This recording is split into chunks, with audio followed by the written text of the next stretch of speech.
you can't find shortcuts. As much as you want to look for them, you can't find them. And if you want to extend anything, you can't really take shortcuts, genuine shortcuts. And so I think when my life became more rugby, when it was my day job, when I was living and breathing it, I was living in a house with 7 other guys who were in the academy with me, then that was kind of, I could hone in my focus. So I still have the same sense of humor. I'm still the same person. However, my mindset just had to hone in on this one thing that I really wanted. I didn't really want an A-star in economics. It'd been great if it had fallen in my lap. It didn't. But I didn't really want one. I didn't put in the work that it took. I didn't put in the same kind of work as yourself and other guys. But when it came to the gym and came to the pitch, I was putting in more work. So that was always my focus. That was always the thing I wanted to go after. And I knew that, and I think I've been given a lot of great advice, but a few things that have stuck with me. One was by one of our coaches, which he said, to be a good professional, all you have to do is make the right decision most of the time. And I was like, that makes it so simple. Like, most of the time, if you like, don't go out. Most of the time. There's great chances too. There's times you can, but most of the time you're not. Which is compared to like a uni student, those guys go out, 4 times a week sometimes. Whereas I was like, okay, maybe once a week, maybe once every 2 weeks kind of thing.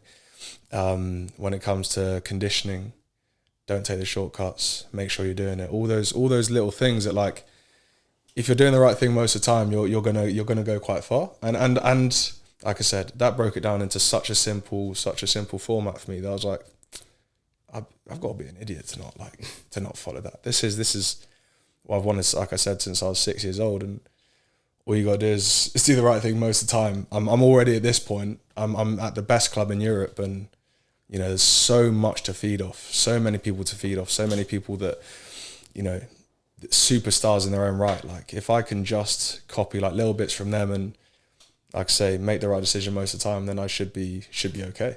And like I say, doing all right. Yeah, I mean that's profound in terms of. Would you say you're obsessed with the game? Do you think you need to be obsessed?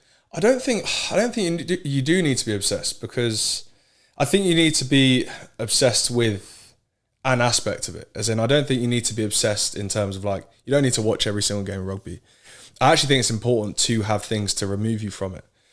So whatever it is, whether it's other passions, whether it's side hustles, whatever it is, I think it's important to have things away from rugby, even if it's just socialising.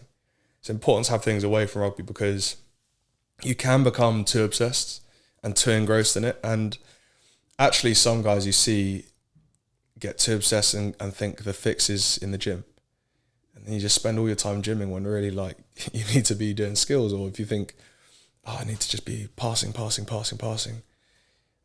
You can do 100 passes, but then your first one in the game is terrible because you've not done anything psychologically, to help you. There's so many little aspects that make up a performance. Even like take basketball, for example. Right, you can take a million free throws and swish them all, but then as soon as you get into a game, you'll brick it, because there's so many things that happen on the game that change the scenario. So there's so many different things that you need to work on.